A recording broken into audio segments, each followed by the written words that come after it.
Hey everyone, welcome to Keep It Party. I'm here with Ian Paddy Tate. Is that your full name? Yes. Is that your middle name? My middle name is Patrick. Patrick. Yes. Patty is sweeter than Patrick. We all agree. So good call. Good call. Exactly. Ian Paddy Tate. He is one of the lead developers with Succubus Publishing. I can English. And they're putting out they have put out a very successful Kickstarter called Middara. Sweet dungeon crawl style game, grid-based, awesome miniatures. It's story-driven. It's super cool. We're kind of flipping the script today. No video games. We're going board games. So tell me exactly what this game is about, essentially. So the game itself is a completely cooperative dungeon crawl. All of the monsters are run on an AI, and the story determines what the encounters are. So everything is predetermined based off of decisions that you make in the game. So for instance, it's kind of like for those of us who know Dungeons and Dragons, it's kind of like Dungeons and Dragons, only no DM. The DM runs himself. A little bit of stricter, tighter rules. Moving around a grid. It's kind of like a choose your own adventure, like Pretty a much, hyper-advanced choose your own adventure. Pretty much, yeah. The ultimate choose your own adventure. Exactly. I'm saying it first. Exactly. And so you've been playtesting this for like the better part of 3 years. Yeah. So you're really stoked about the success of the Kickstarter. I think as of today, it had grossed more than $150,000. Yeah. Get on that, everyone. It just keeps going up from there. I, for one, backed it. Dash here would, but he doesn't have a job because he's a dog. So, there's that. Did you back your own Kickstarter? I did back my own Kickstarter. Yeah! Gotta throw money into the company. It's a thing. Yeah. So, we're gonna be playing an encounter that's in development, basically. It's like a newer encounter with experimental rules. What exactly is this encounter? So this is an airship. It's been mentioned on the Kickstarter that there's an airship level. Currently, there are some rules that we haven't 100% solidified, but I'm gonna give it a go and see what happens. All right, Yeah. I'm pretty stoked. And you guys have really been working. I'm personal friends with the majority of you, and you guys have just disappeared since the Kickstarter, cranking out all the art, all the fiction, all the work, all the rules. It's insane how hard you guys have been working. So Yeah. I'm glad to get you on my show and force you to work even more for free. Right. Which is kind of what's happening. Exactly. It should be good though. So, yeah, man, I'm excited. Should we get to playing? Let's do this. All right, let's get to setup. So, we're set up. We got our sweet ass airship, which is awesome. Who does your art for this game? The tile artist is actually the co-owner of the company, Alex Hansen. Nice. So he designs all of the tile work that we do. Yeah. So rad. A very Final Fantasy vibe. Oh yeah. Yeah, my JRPGs have to have an airship or it's a no-go. Yeah. I'm actually halfway through Ni no Kuni, Wrath of the White Witch, and I feel like there might not be an airship, so I think I might just quit playing. That's a solid decision. Yeah, it's a valid decision. So, okay, we're about to start playing. These are the bad guys that are set up. These miniatures are amazing. We'll see if you can if the camera will focus in on homeboy here. He's got a sweet axe. He's all spiky. And then I hope I put him back in the right spot. And then this chick, who's super intense. I'll let you look at her. These are just primed black, obviously. Or actually, I don't know. Is this how the plastic comes? These were primed. Ugh, Yeah. It won't focus, and I'm too lazy to make it focus. So, yeah, when these sculpts are eventually done, will they be in different colors? How will that work? Are you on that side of things within the business? Or? That I don't think we have 100% decided. I'm pretty sure that they're all going to be just one color. Okay.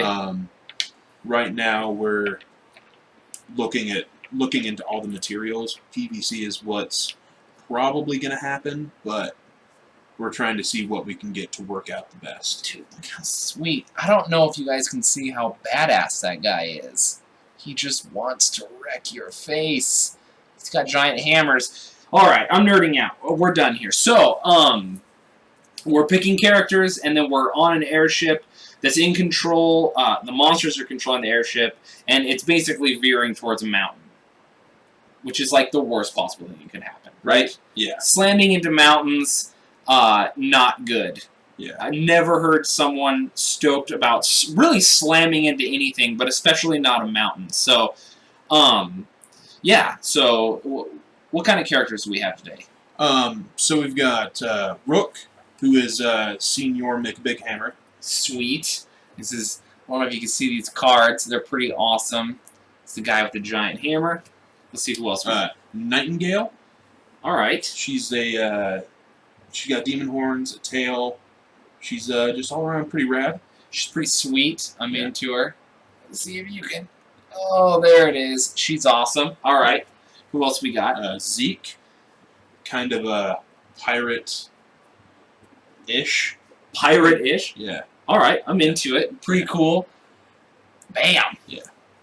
And then Remy, she's got a fallen angel vibe to her. She's got wings and a sweet panda cat. Is that, I was just going to say, is that a panda cat? Absolutely it is a panda cat. Break. There it is. All right. So I don't really know. Does it matter who I pick? So the way that we tried to design the characters is they all have a unique thing that they have for their character, but none of them are geared to fit a specific role. Okay.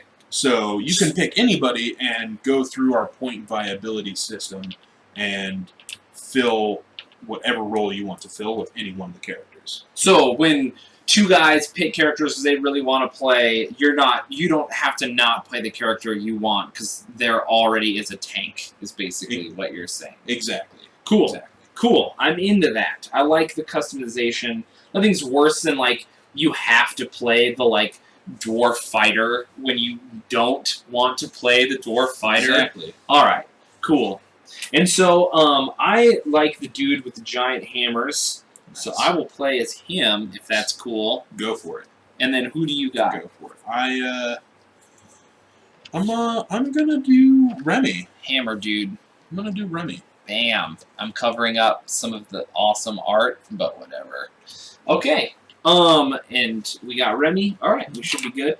And so, all my stats are on here. I'm a gamer, so I'm pretty familiar with how all this works, but I'm guessing, so how does what do we got on here? Read me down the list. So from right to left, you've got your vitality points, or your health points. Okay. Left to the right of that, you have your evade, which is your defense value, and then your speed value. So the wing is your evade, and then the shoe is your movement value. Okay. The other symbols next to that, the colored symbols, are allure, knowledge, agility, insight, and strength.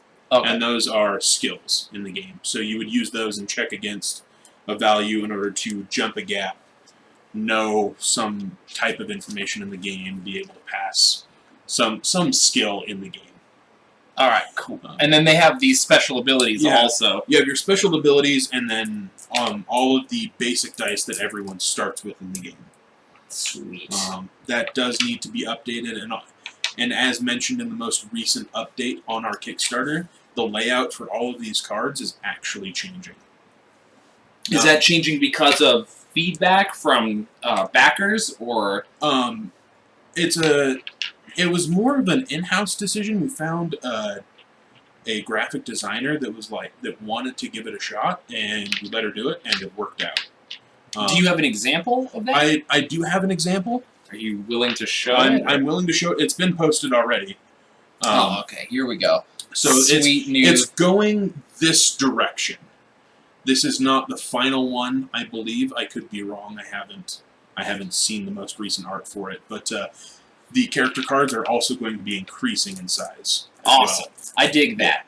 Yeah. I like all my information on one piece so that I don't have to scope through like a tiny little card or whatever. That And also, I'm old and I can't see, so that helps. Right. Sweet, man. Well, let's get set up. We got our... So, when you start playing a game, the scenario will have, like, the antagonists, the map, and everything laid out for you.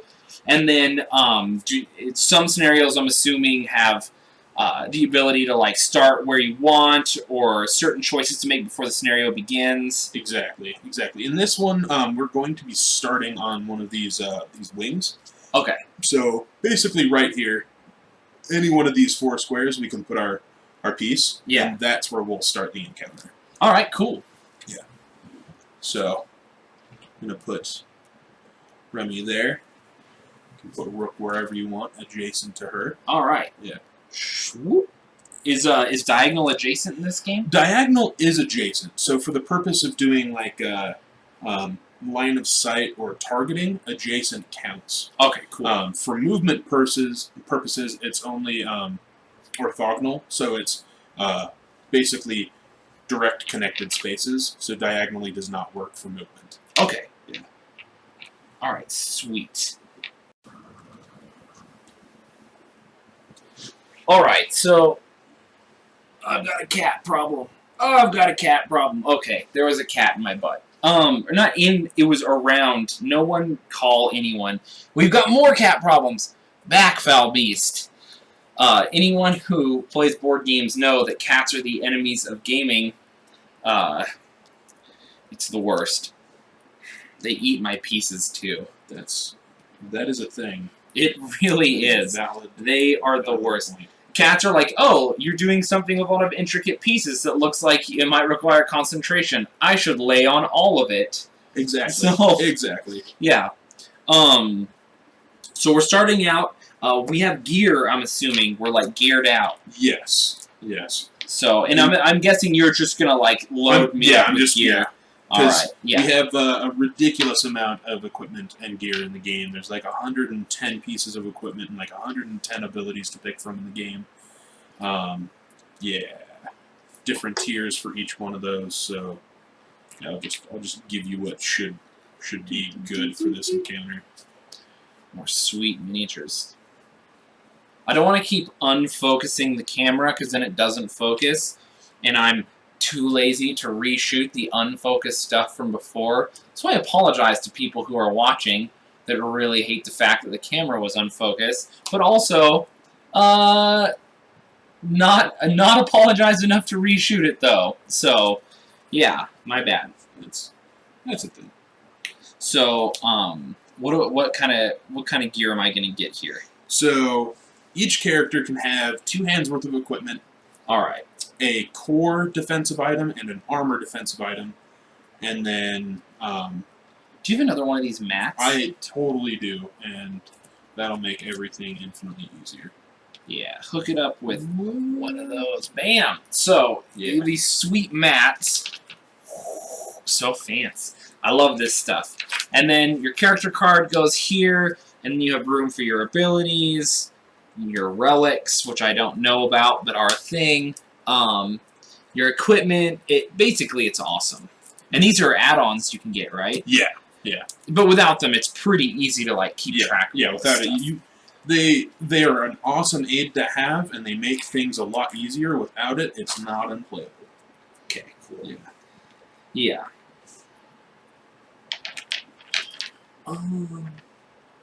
Yeah, I like to pimp out my stuff and just have mats. I'm all about that. I'm about that mat life. So what do we got here? Just giving you some wicked gear. And so all this gear has original artwork too, right? So you have just like hundreds of pieces of original artwork. So cool. I don't want to unfocus the camera, but I want to show something. I'll try anyway. So, like, here we have... It's a badass leather jacket, everyone. Focus, camera. I'll destroy you. Anyway, you can kind of see what's happening here. It's awesome. What else do I have here? A warhammer? So into this.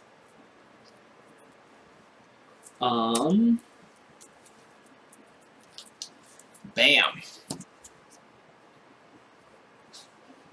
I really wish... There you go, camera. Look at that. Now focus back. Do it! Yay! Okay.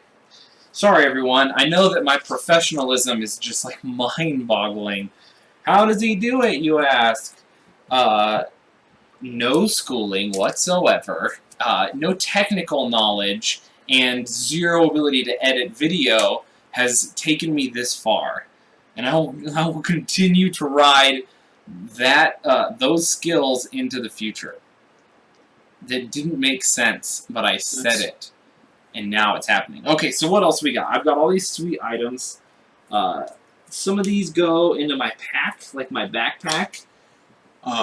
Unless you have full slots on your items Yeah. or relics, nothing should be in your pack. Okay. So each one of those is an item, and you have 3 slots for items that you can actively use. Anything that's in your pack, you have to spend actions to pull out and use. And so these 2 things, do they go on my hands then? The Warhammer? One's a core, and one's an armor. The Warhammer is 2-handed, so it takes up both equipped slots. Nice. And then the core goes in the core slot, and the armor goes in the armor slot. What is a core? A core is like a magical defensive item. Here's what I have. He gave this to me. Will it save me? We don't know yet. It should help. Okay. Alright. Well, let's see. What else do we need to get set up here? We got abilities going? We do have abilities. Am I leveled up more than normal? You are a little leveled more than normal. You'll have a couple of level 1 abilities and a level 2 ability. Alright, cool. Yeah. So am I level 2 at this point in the... Level is relative. You have access to level 2 abilities. Ah, okay. Yeah, there's no real level per se in the game. There's just a reference for what abilities are stronger. What abilities are stronger. Yeah. Also, that would be my neighbor weed whacking at 8:30 at night, so that's sweet. Yeah. Yeah. Seems like a great time to do that. Right. On a Thursday. Right. At 8:30 at night. When we have landscapers here. I really don't know what he's doing. There you go. Yeah. No one knows. Alright. Are we ready to go? Yep, I just need to grab my stuff, and we should be good. Ready to play. So, what's happening now at this point? So there's activation cards that'll go out that show us the order that everybody activates in. So there's one for each one of the adventurers, as well as one for each enemy group. So the animate, spiky dude, huge axe. Okay. Both of those have one card associated with them. The Spirit Blade, the token there, it has a card associated with it, and then the Living Oblation, the chick of awesomeness, has a card associated with hers as well. So wait, this is like a blade that just flies around and cuts people? It's an Esper. It was summoned by the Living Oblation. Oh, okay, cool. So there are summons in this game. Yes. Awesome.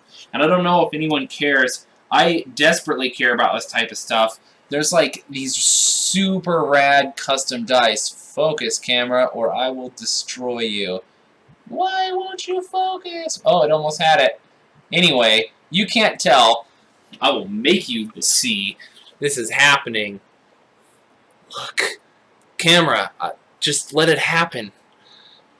There we go. Look at how awesome this is.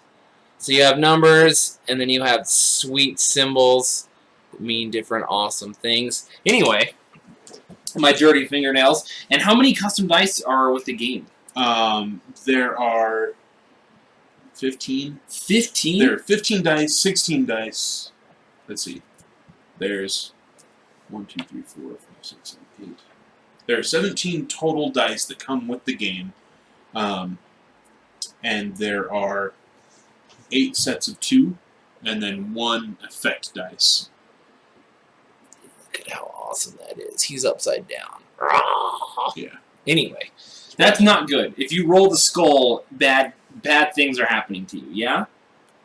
Pretty much, yeah. Okay, cool. Yeah. Yeah, man. So the dice are awesome. Man, the components are so rad. And these aren't even final components. Like, if I got these, if this was the final game, I would be happy. But it's not even close. No, yeah, this is all prototype material, and everything is still working as we go through the Kickstarter, and even afterwards, we'll still be finalizing stuff. Probably until we take everything to the manufacturer and be like, hey, make the game. So cool. I'm so excited. It's just so... You guys have obviously so much work. So much higher of quality than this show. I'll tell you that much. Alright, so what's about to happen right now? We're shuffling these cards. Shuffling them, laying them out. I don't know if that... If you guys can kind of see over in this area laying out the cards. First is me. Then is the Living Oblation. Is that what is? And what does the word oblation mean? You know what? I didn't come up with the name, and I have yet to ask. All right. So that I have no answer for. Okay. Let's pretend that didn't happen. Yeah. Okay. Yeah. And then we got the Spirit Blade, and then you, and then the Animates. Yeah. All right. Yeah. Sweet. I am not entirely convinced oblation is a word. You know what? I could be that dude. Yeah, be that dude and Google it. You should be that dude and Google it, because we all need to know. Don't pretend while you're watching this video like you know what oblation means. I'll fucking kill you. You don't know. No one knows. Because it's not real. We're Googling it right now. This is important, and it needs to happen. In the meantime, watch me roll these sweet dice. And so these dice, the little symbols in the corners, do different things and activate different abilities. Yeah. Based off of the equipment and abilities you have, they will do different things for you. Awesome. Man, some of these dice just have a lot of information on them. I'm excited. So cool. The art style is really rad. Is there like a name for this type of art style that you guys are kind of going for? Not that I'm aware of. It's basically like just a hyper-stylized fantasy anime thing. All right. Yeah. I'm into it. Yeah. Is oblation a word? If I spelled it correctly into Google, it would come up as an actual word. Note to self: there's only one I in oblation. It's already printed there, and I spelled it wrong. All right. Because I'm a boss, and my phone is slow. It's all good. So as Anyway. we figure out if oblation is a real word, it's not. Spoiler alert. I get to go first, right? Correct. And so what does this mean for me? So what that means for you is you have action points that you can spend. All right. At the beginning of your turn, you will recover 3 action points, as noted on the dial above your character's name on your card. There. Yeah. There's a little symbol that has a number filled in out of 5. Okay. And that's how many you regain every turn. Okay. Oh, I see that above my character as like a dial. All right, cool. Yeah. So are there some characters who get less or more? As it stands currently, everybody gets 3, but there might potentially be characters that do start with less, or some that start with more. All right. That could be a thing that happens in the future. Cool. Yeah. I mean, you guys have all the room in the world to expand. Yeah. Oh man, I have a badass leather jacket. I'm so stoked. Okay. And as far as the sculpts go, do you guys think that in the future sculpting variant versions of characters is a thing that could ever happen? That is definitely a possibility. We could do alternate art versions of characters and release sculpts with those alternate art versions. They would probably still be the same character in name, but might have a different theme associated with them. That's pretty cool. Similar to what potentially can happen on the Kickstarter as it stands currently. We have a Shayless character that was unlocked, and later in the unlocks we have a Ballroom Shayless. Okay. Which is just an alternate art version that has rules and things associated with it, and it's basically a completely different character that has the same name. All right, cool. Very cool. So, what can I do with my action points? Move, attack, Yeah, abilities? there's so doing a standard attack costs 2 actions. Okay.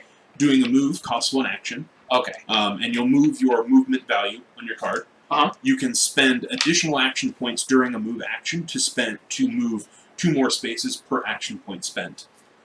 In addition to that, there's a dodge action that costs 1. Okay. An activate action, which allows you to interact with anything in your pack or exchange items with somebody adjacent to you, or activate any space that you are on or adjacent to.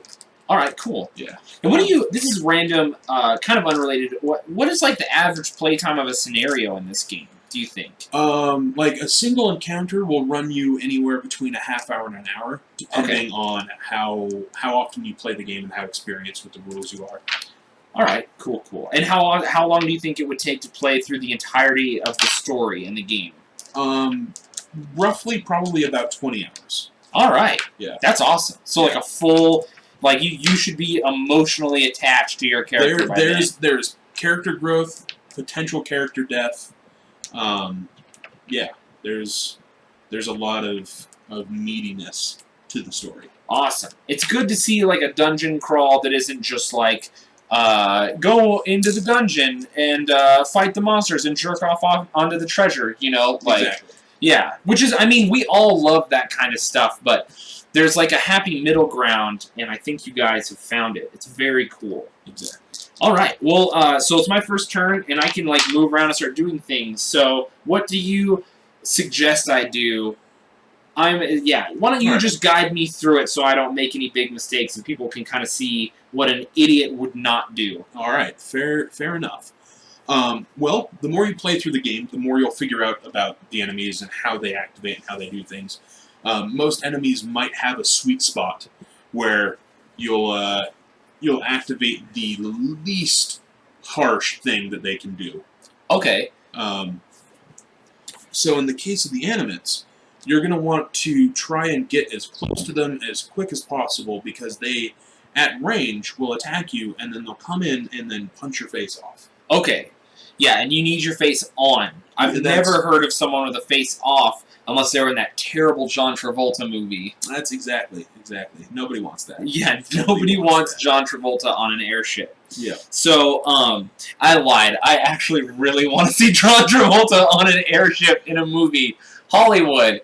Anyway, okay, so, my movement value is a 6. It has 1 action point to move. Correct. Is it 1 action point for any action, essentially, unless it's one of my abilities that requires more? Standard actions cost 2. All other actions basically just cost 1. And then the ability cards can be free. They can cost up to all 5 of your actions. And I can't move diagonally. You cannot move diagonally. Okay. Yes. Also, what's the deal with this? Is that hindering terrain? So yellow squares are indeed hindering terrain. They slow your movement, as well as add defense value. I don't know if you guys can tell on the video, but there's a crate next to my character, and it is a square. What color is this? It's green. Green, and it's a green square. You might be able to notice it better towards the back of the map here, near where these barrels are. You can kind of see a faint outline. Yeah, these are green. The entire border of the airship is open air, and those are all lined in orange, and that's a special space. Can you throw someone off this airship? You can throw somebody off the airship, and they will just outright die unless they pass a skill check to not be thrown off. Sweet. Yeah. And so this is red is blocking terrain, I'm assuming? Correct. You can't draw a line of sight to it. Yep. All the normal caveats. So can I hide behind this as someone shoots at me, maybe? Yes. If you are, if line of fire is drawn through or into that space, your defense is upped by 1. Okay, cool. Your evade rating is up by 1. So I moved 5. Can I move into the square with the crate? Can I chill with the crate? Or am I not about that crate life? You can move into the square with the crate. Okay. Moving into it costs 1, moving out costs 2. So moving out of any square that is considered hindering is extra movement. It is easier to jump into a bush than it is to get out of the bush you jumped into. Exactly. My personal recommendation would be to stay there. Okay. The sweet spot for the animate is either adjacent to the animate or 5 or more spaces away from it. Okay, I am 5 spaces away. Yeah. And so this game is is developed in such a way that, like, when you... Because there's some games where there's an AI and you try to game the AI, for lack of a better term, and that frustrates people because it ruins the game, or they feel like you're not playing narratively. This game is designed for you to try to do your best to win and still be narratively interesting. Yes. So when you're saying, you know, stay the sweet spot, like, Yeah. that's good. I want to be doing my hardest to win because it's a difficult game, and I shouldn't feel guilty about gaming the system. Exactly. And every creature functions differently. So, for example, the animate, you want to stay away from. Yeah. Some other, or you want to get really close to or stay completely away from. There are some things that you want to be in that range that's bad for the animate. Because if you're adjacent to them, they're just going to light you up. Or if you are too far away from some things, that gives them the opportunity to pop their big attack. Like, it's completely different from each antagonist. Will you ever have monsters that have, like, progressive, like, or basically will you have, like, risk legacy type, don't look at this till the end situations where you can't develop a strategy against it, and you have to go find out, or is pretty much all the information there for you to make the best possible decision? From the beginning of the encounter, you see all of the antagonists you're going up against. Mm-hmm. They're all laid out for you, so you can look at each one of them and understand how their activation is going to work. Okay. That being said, you won't come across some of the antagonists in the game until close to the end of the story. So you won't know about some of these things unless you go through and read all of the antagonist cards. Don't be that guy, people. Don't be the guy who buys the new Dungeons & Dragons or Fantasy Flight role-playing game and then reads the GM scenario and ruins it for me while I'm trying to run it, Doug. I hate you. Sorry, got real for a second there. But yeah, don't read ahead, everyone. That's bullshit. Baby clown shoes behavior. Don't do it. So yeah, let's see. So I moved. I used one action point. What should I do now? You can hold your action. Keep those. If you don't spend all of your action points, they're still there on your next activation, and you'll gain 3 up to a total of 5. Awesome. So that means you'll just have that many more opportunities to punch him in the face with a hammer next turn. Sweet. I'm all about hammer smash face. Yeah. Cannibal Corpse reference, everyone. All right, get with it. And then, do you encourage player communication during the game? Definitely. Strategy is incredibly helpful against a lot of the antagonists, and the game is completely cooperative, so it's only ever as hard as you want it to be. Okay. So you can look ahead in the game if you feel like it's way too hard for you. Our goal is to make it on the harder end of cooperative games. If it's easy, then it feels like you're cheating yourself. Right. No one likes... Yeah, no, I mean, games like Pandemic aren't successful because you win every time. Exactly. It feels good to get, you want to feel competitive, but you don't want to just walk through it and win.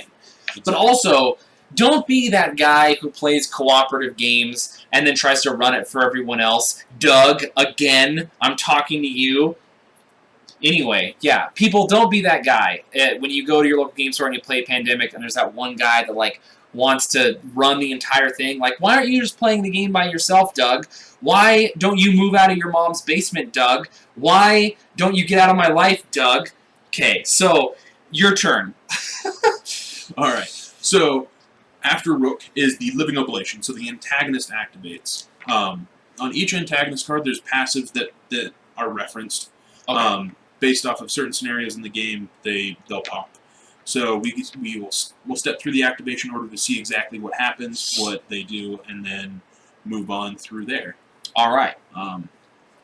So do we reshuffle these cards after every round, or every so many rounds, or is that the scenario now? That is the scenario as it stands currently. We've played around with the idea, and we're not. As it stands currently, this is the activation order, and that's how it stays for the encounter. I like that. I feel like it might change from encounter to encounter. Like a certain antagonist might be able to manipulate the order, where every turn it's completely random. Or okay. There's a lot of possibilities for it, but default it is just static, and it's this is the activation order for each round. Okay, so we can develop our strategy around this and be confident in that. Exactly. Cool. Exactly. All right. So there's. Is there another antagonist with an SOI from the Living Oblation? There is. So what it's going to do is it's going to cast Courage. Is this the antagonist that's closest? Does that count as an antagonist? That does count as an antagonist. Okay. Espers count as whatever side they are fielded on. Is there a player character who summons Espers? Any character can summon Espers. Whoa, sweet. So Yes. you can build any character to summon Esper help. Correct. Do you play that Esper separately from your character? Can they like be in the lineup, in the activation lineup or the initiative lineup at a different time? They have their own card. So if you have a, so in this situation, if there was 2 Spirit Blades in play, if one of us had to summon Spirit Blade, we would add an extra Spirit Blade token or activation card to the track and put it at the end of the track because they came in after everybody else had already been predetermined. Okay, cool. So you can have several Espers in your toolbox, so to say, or your spell book, or however it works, and then as you see the scenario play out, you can summon the Esper you think best suits the situation. Yes. Sweet. Yes. So, Living Oblation casts Courage on. We will go with actually the hardest decision, and we will put it on the animate that is closest to you. Okay. Yeah. So we're gonna make this difficult for us. All Courage does is make it so that each one of the symbols that can show up on the dice will add +1 damage to whatever attack hits you. So you can spend any symbol for +1 damage. And is this the plan for how big these kind of counters are going to be? Roughly that size, yeah. So this is the counter, the status counter, and I don't know if the camera is going to be in asshole and not focus. Language. Work. Camera. Anyway, you can kind of see that this is the size. Okay, I got this. Bam. There you go. So it's just a little token. It's pretty awesome, clear-cut art. Set it on the character card. Okay. Alright, after that, steps down. No adventure adjacent. Is there an adventurer with an SOI? There not. Is there at least one adventurer with an SOI? There isn't. So the like amount of activation protocols on a monster, like the AI, is pretty extensive. It can be. There can be like as few as 3 or 4 on a card. In some cases, there might be 5 or 6, and they're all completely unique to each card.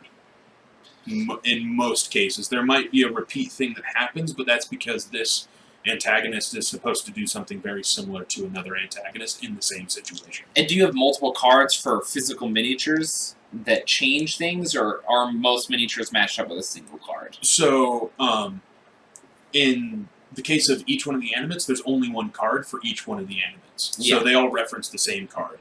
All of the Living Oblations would reference the same card. There's an NPC version of each one of these that can be used that breaks down their abilities into action point costs.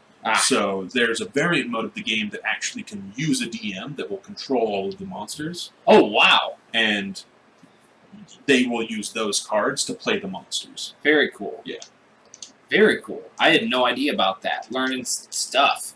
And so, in like the full game, when I open up the box, will this miniature, this animate, only ever have one card throughout the entirety of the campaign? Or will he have other cards associated with him in different scenarios? As it stands currently, there's going to be one card. Cool. So it's going to be the same monster every time you come across it. Okay, interesting. Very cool. Alright, so this guy is courageous because of this chick. Correct. The only thing that she can do now is activate an Esper that she has in control on the board. So she's going to activate the Spirit Blade, which means that it activates ahead of its normal time frame. Okay. And then it will activate again when it's normally supposed to. So it Cool. basically just activates multiple times. And since it activates after her, it's going to activate twice in a row. Exactly. Cool. Yeah. Is there a highly wanted? Is there Rolling dice while Ian reads. Yeah, I can sing, everyone. It's not a big deal. Alright, so on the first activation for the Spirit Blade, it's just going to move. 1, 2, whoop, that was weird. 2, 3, 4. And then on its next activation, it's going to attempt to engage the nearest adventurer. Okay, and I am the nearest adventurer. Yeah. Me and my badass leather jacket. Alright, so, what does he do when he engages me? So when it engages, it's going to move up and try and attack you. Okay. In this situation, it's still just out of range by 1 space. Nice. So all it got to do was move twice. Totally did that on purpose. Alright. And so, can you draw, when you're shooting, you can draw a line of sight diagonally? Correct. Okay, cool. Yeah. Interesting. I just had to clear that up. So now, it activated the once, and then it activated again, and now it's your turn? Now it is my turn, yes. Awesome. So, what I'm going to do is I'm going to move up. 1, 2, 3, 4, 6. 6 spaces. 6 spaces, and then I'm going to sacrifice or discard one of my MF Fortitudes at any time to gain an additional action point. So I can regain that 1 point that I spent with this item, Nice. and now it's used up and gone. Sweet. So you had Fortitude in a bottle. I had Fortitude in a bottle. Alright. Yep. I'm into it. And then I will spend all of my action points to give you haste and courage. Okay. Yeah. Sweet. I'm into that. So, can you move through friendly characters? So, friendly characters do not block line of sight or movement for friendly characters. Antagonists do the exact same thing for antagonists. Okay, cool. Yep. So, Awesome. haste and courage. Haste Sweet counters. means that you can regain an additional action point on your activation. Awesome. Yay. Okay, cool. Yep. So, should be good. And then now it is the animate's turn. Yep. So, the animates will activate the closest one first. Alright. Oh, these guys look so cool. I can't stress how cool they look. I wished I had a, better setup to show you guys, but I don't, and so you don't get to see. But I'm seeing, and I can describe to you, it's awesome. So cool. There's a ton of detail. I'm a huge fan of Warhammer 40,000. At one point in my life, I owned 6 full armies. I don't know if any of you really understand the gravity of what that means for me as like a human being, or what that means for my bank account, but 6 armies at one time. It got to the point that I was going to have to insure my armies against damage or sell them, and so I sold the majority of them, and just ended up spending it on more Warhammer stuff. But these miniatures are impressive to me. A huge fan of Warhammer 40,000 and Games Workshop's miniatures. They're just very detailed, very cool. There's no assembly required, is there? No, they will come pre-assembled in the box. Easy, like, not a and I'm a huge fan of Mantic's Mars Attacks, which is a really fun, like, scrimmage-style game. Those miniatures come assembled. These are easily the best pre-assembled miniatures I've ever seen. Like, the art direction, the style, the durability, and just, like, the detail in these. I really, like, can't stress to you enough how cool this guy is. He's got all these little details in his axe. You turn him around. He just looks awesome. Like, I want to paint him.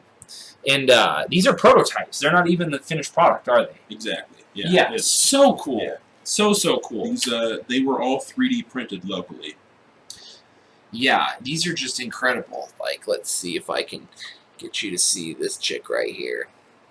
No! There we go. She's awesome. I wish that the camera would just focus instead of being the worst. Work! Okay, I'm about to just give up here because she's... No, no. Okay, well, whatever. I tried, everyone. I'm so sorry. She's awesome. Take my word for it. But yeah, so what's happening in the game? I got distracted by how cool that guy with the axe looks. Alright, so I stepped through all of the animate's activations. The only thing that it can do is move and attack an adventurer at up to range 4. So it's going to attack the unadventurer at the farthest range possible. Okay. So it basically just steps forward 1 and then shoots you. And what is it shooting me with? The animate is basically comprised up of a ridiculous amount of weapons. Okay. It's basically a golem of weapons. All right.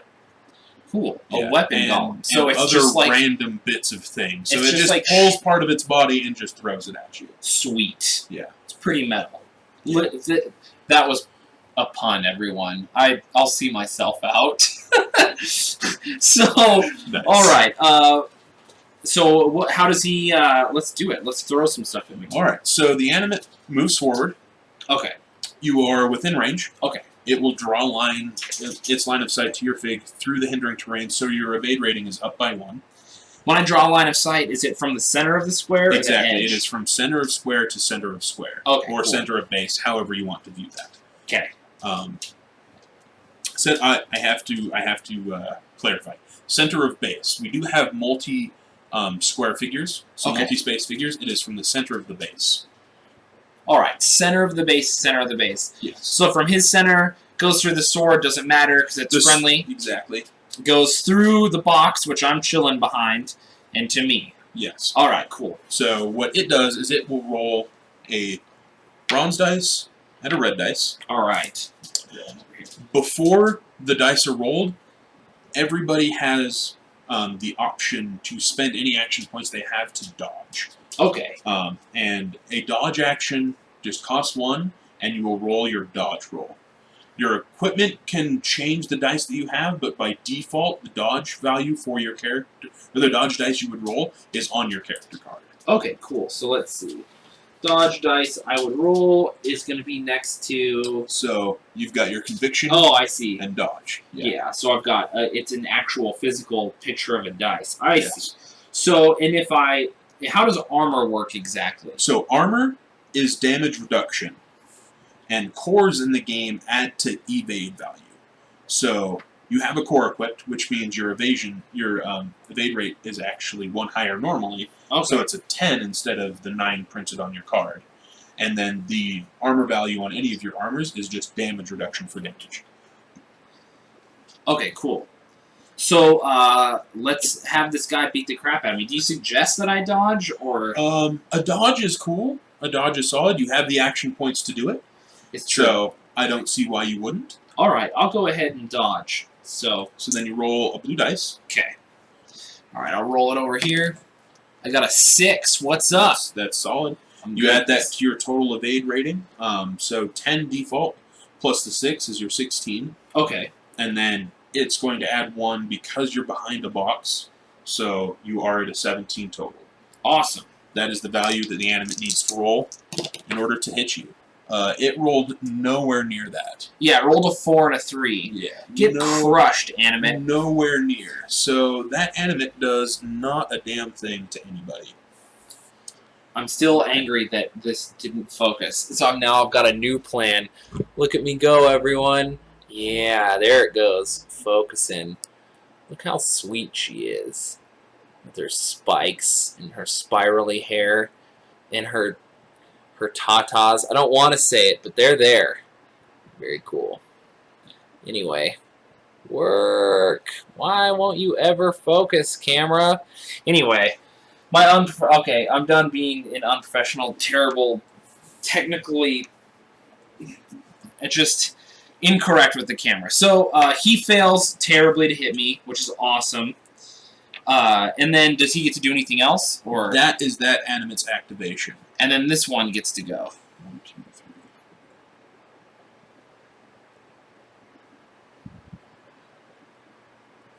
And he's basically going to do the exact same thing. 1, 2, 3, 4, 5, 6. Yep, he will go there. Okay. Yep. And because it's center of base to center of base, line of fire still goes through that box. Now, in this situation, you don't get the option to do a dodge roll. Okay. The reason being is you are only allowed one active dodge per turn. One active dodge per turn. There are abilities that will give you free dodges. There's equipment that give you free dodges, but by default, you are only allowed one dodge per turn. Cool. So I can only spend one action point to dodge in a turn. Yes. Okay. So that is an 11. You got an 8 and a 3. Yep. Okay. Your evade rating is a 10, so I'm over by 1. Anytime it's over, you add the amount it's over directly to damage. Okay. And it's over by 13 is over by 1. Wait. So because I got +1, yeah. No. Okay, so it hits exactly. Okay. I forgot about the box. Yeah. I failed. Yeah. I failed. Don't forget the box. It's important. It's important to me. The box is important. Okay.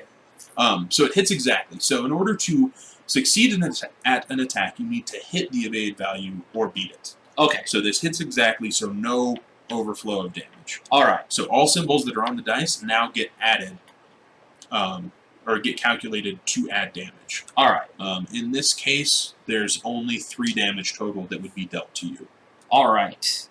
And that's because he requires a certain symbol of which 3 showed up on the edges of this red dice, I'm assuming. It's a combination of symbols. So the burst symbol gives 2 damage, the breaker symbol gave 1 damage, and the books do something completely different. Okay, cool. Yeah. All right, and so I track that damage. How will you track damage in the game? So you have, there are health counters that are going to be in the game. Uh-huh. Like spin down counters, I'm assuming? Like health tokens. Okay, cool. But we're going to use dice because we have not printed any health tokens. Sounds good. Yeah. Just regular D10s, everyone. No one freak out. So, and then I start with 14. So how much damage did I just take? You took 3, but your armor will reduce any of it. So can I have an armor card that says, exhaust this armor to get +1 armor until the end of the turn. Can I use that in reaction to? Or should... Yes. Okay, yes. Cool. So if I use this now, so here's the card in question. Let's see if it will focus. It's my badass leather jacket. So if I exhaust this card now, in response to this attack, I can get +1 armor, which will put me up to... How much armor? 3. Which will prevent all 3 damage that would have hit you. Nice. Yeah. So I'll do that, and then it will be the end of their turn and my turn, and that will unexhaust itself? So it is not quite the end of the enemy's turn. It has some passives that will kick in. Okay. So it has a passive called Quick Blow. All right. If the first time every turn that it actually hits with an attack, it attacks again immediately. Okay. So it just rolls same attack. This time I hit even harder. Yeah. So that's a 14. Okay. So that is 3 over. All right. I'm including the box this time. Yeah. Plus another 4 damage. All right. So 7 total damage. So I have 7 left. So armor is passive. Okay. Exhausting armor doesn't reduce its value. You still have that statically, and the fact that that one says exhaust and add 1 armor until the end of the turn means until the end of the turn, that 1 piece of armor is adding 3 to your armor. Awesome. The whole turn. So I have 10 health left, actually. Exactly. You also have this core here that if you exhaust, you can reduce 1 damage. I might as well do that. And does that reduce any damage dealt to you by 1? Yes. Do exhausted things unexhaust at any point? They exhaust at the beginning of your next activation. So that you mean they unexhaust? Yes, they unexhaust. They unexhaust at the beginning of your So I next will activation. exhaust that so that I'm at 11. And then for those of you who are interested, because this isn't really a show for people who like my comedy or whatever, not that anyone does, but this is a show for people who are interested in this game. There's the core I was using, and I exhausted it to reduce the damage dealt to me by 1. All right. And had he been melee attacking me, I would have had +1 armor as a result, but I don't. Alright, so I actually, that sucked, but it could have been way worse. Exactly. It could have been a lot more detrimental. Alright, is there a way to build a character so that it's like really ability heavy, but it doesn't have very many items, or... That is totally possible. You could build somebody that's using like just a ridiculous amount of abilities. Yeah. The equipment kind of comes passively with the game. The dice values on most of your stuff upgrade with equipment. Okay. So in order to get better dice in the game, you need to use equipment to get there.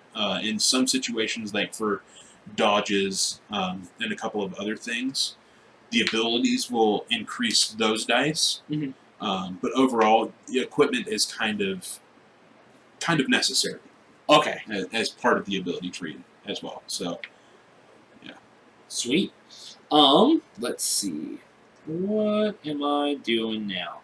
Alright, well, is that, do they have passives? That is the end of the animate. That is Okay. all of its activations. And now it goes back to you. Awesome. So at the beginning of my turn, these unexhaust? Correct. Awesome. Alright, so my And then- my badass leather jacket and my partisan annihilator are up and running. In addition to all of that, you regain any action points that you would have regained normally. 1, 2, 3. Or wait. I was at 1. You so were yeah. 1. 1, 2, 3. So I'm at 4, and then I have haste, which allows me to gain an additional action point at the beginning of a turn. Thanks for that magic spell. And so now I'm at 5. And so, what should I be up to? Based off of what you have, Yeah. the ability loadout that you have is designed to punch things that cast spells. So you want to go after the Living Oblation. Okay. That is your primary goal. You have to get through the animate and the spirit blade to get there, or you can go around. Sure, but if I go around, the animates will be coming after me or you. It all depends on who gets into their grill first, basically. All right. Yeah. Well, we're we're not running out of time, but we probably should wrap this up pretty quick. So, how about I run forward and kill the closest thing I can, and then we'll see how that works. Sounds like a plan. That's a solid idea. All right. So, how should I go about crushing my foes and hearing the lamentations of the women? You definitely need to spend an action point so Okay. you can move. All right, 1 action point. Now I'm moving. So should I this Esper? Can I move into an enemy zone of control and move out of it, or does that require? So as soon as you move into any space that's adjacent to an enemy, and then try to move out of that space Mhm. or into another adjacent space to that enemy, it provokes a free attack. Okay. Yeah. And actually, I'm gonna get the action shot down here, so you guys can see kind of what's going on. So this is me. Yay! I've got sweet hammers. This is the Esper. These are the animates. I know that it wasn't really the best angle earlier, but wanted you to see the whole board and kind of see what everything's up to. All right, so let's kill this Esper. So then you take the attack dice listed on your hammer. You've got a white and red dice. My sweet ass hammer. All right, white and red. Yep. So white right here. Or wait, this is the white dice. Yeah. Okay, cool. Sweet. And so I'm rolling those. Now, is there anything else I can do?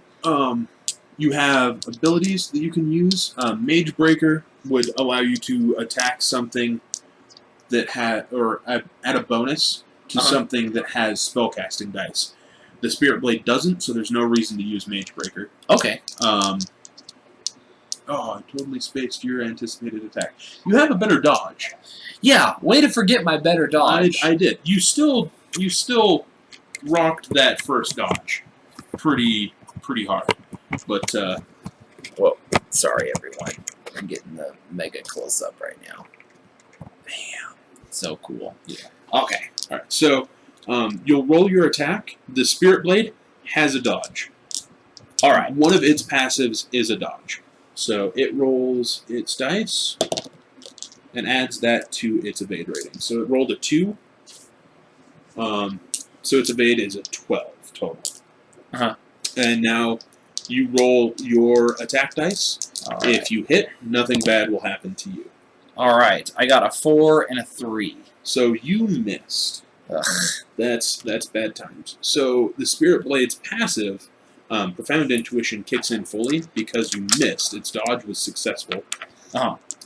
So it will immediately engage the adventurer with the lowest vitality without provoking a free attack. You're already adjacent to it. Yep. Your health is higher than mine is currently, so it's going to attack you. Okay. With a bronze red.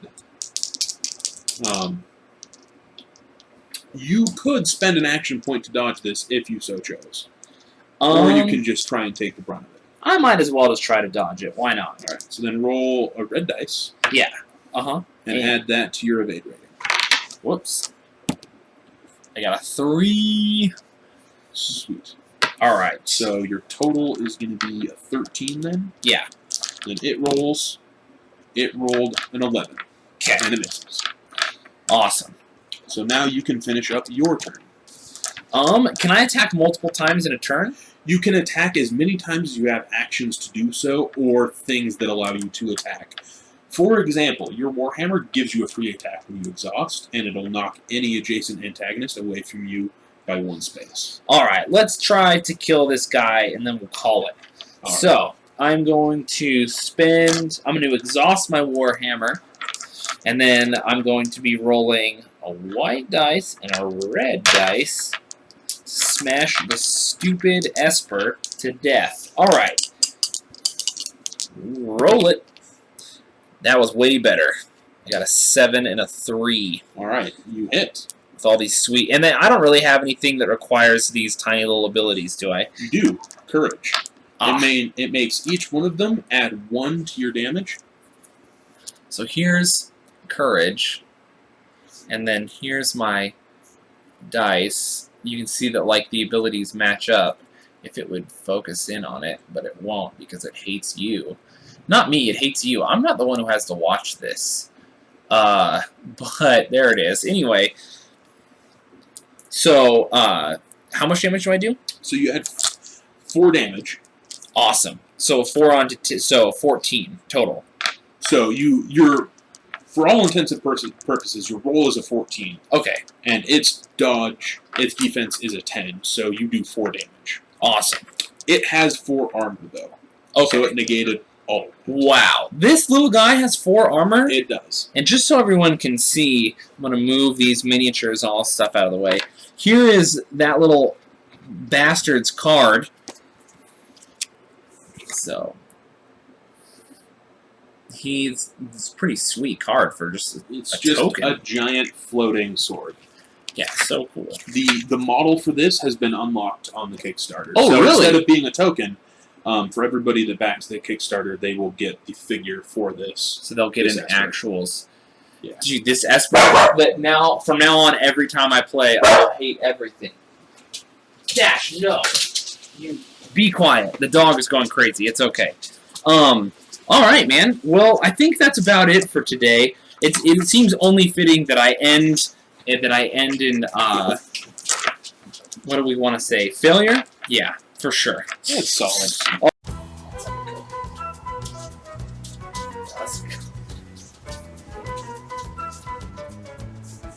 Well, thanks for keeping a party with me, Ian. This game is sweet. Obviously, you know, it's slow to teach me and explain everything. And this video is mostly for, you know, people to just kind of see what's going on with the game, on the fence backers, or people who just want some more information on the super awesome game they backed. Yeah, I know my terrible playing video games with comedians YouTube show isn't exactly the best place to do this, but it's me or nothing, everyone. So It's you know, deal with it, basically. something is definitely better than nothing. Yeah, I tried, okay? This game is awesome, though. I know that, like, I couldn't really do all the art and everything justice, but it's so good. I'm so excited for it to come out. Really, like, in fact, I'm probably gonna have a copy before anyone watching this video because I'm friends with the guys who make it. So, yeah, eat that, everyone on the internet who didn't like this video but backed it, because I don't know what I'm saying anymore. Yeah, it was fun though. Super fun. I'm way excited to play this some more. Do you guys have anything else, like in the future, anything you want people to know about? Based off of how well this Kickstarter does, will determine exactly what we do next.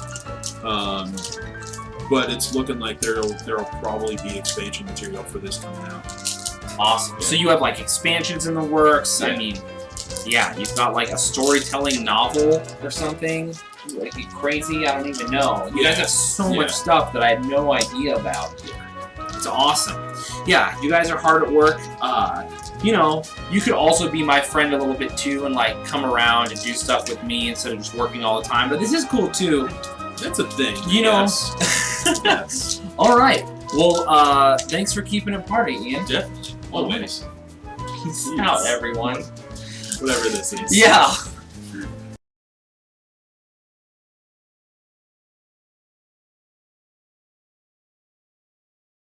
Are you ready? Yeah. This is my favorite thing in gaming right now.